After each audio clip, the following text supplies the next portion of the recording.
સ્વામિનારાયણ હરે સન 1870 માગસર સુધી 7મીને દિવસે શ્રીજી મહારાજ શ્રી ગઢરામથી દાદા ખાચરના દરબારમાં બિરાજમાન હતા અને સર્વે શ્વેત વસ્ત્ર ધારણ કર્યા હતા ને પોતાના મુખારવિંદની આગળ સાધુ તથા દેશ દેશના હરિભક્તની સભા ભરાઈને બેઠી હતી. પછી શ્રીજી મહારાજ બોલ્યાજી, ભગવાનના ભક્તને પરસ્પર ઈર્ષા ન કરવી.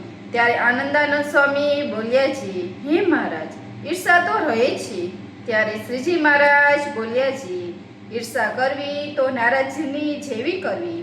જેમ કે એક સમયે ને વિશે નારાજી ને તુમરું એ બે વેકુટને વિશે લક્ષ્મીનારાયણના દર્શન કરવા ગયા.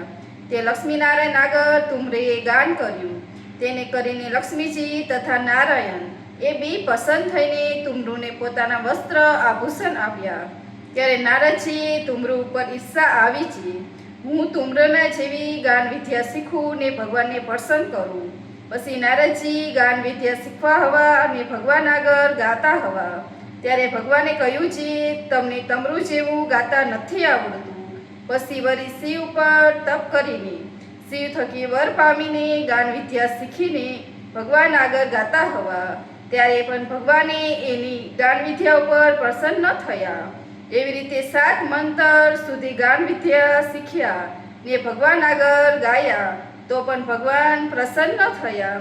પછી તુમરુ પાસે ગાન વિદ્યા શીખ્યા ને રૂકમણી આદિ અષ્ટ પટરાણીઓ સાથે શીખ્યા.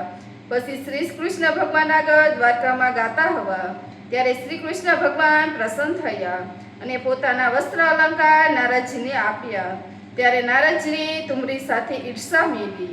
માટે ઈર્ષા કરવી તો એવી કરવી, જેની ઉપર ઈર્ષા હોય તેના જેવા ગુણને ગ્રહણ કરવા ને પોતાના અવગુણનો ત્યાગ કરવો ને તેવું ન થવાય. ને જે ઈર્ષાએ કરીને ભગવાનના ભક્તનો દ્રોહ થાય તેવી ઈર્ષાનો તો ભગવાનના ભક્તએ સર્વ પ્રકારે ત્યાગ કરવો.